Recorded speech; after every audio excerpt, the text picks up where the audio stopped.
Hey everyone, welcome back to the channel. In today's video, I'm going to show you how you can see unsent messages on Messenger.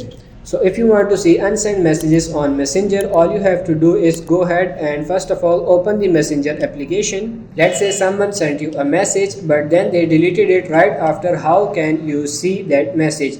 Well, if you actually want to see that message that other people have actually sent you, Messenger itself does not let you do that. But we can do this with the help of a feature on an Android smartphone called notification history. So open your mobile settings, scroll down a little bit and look for this notifications and control center, tap on it.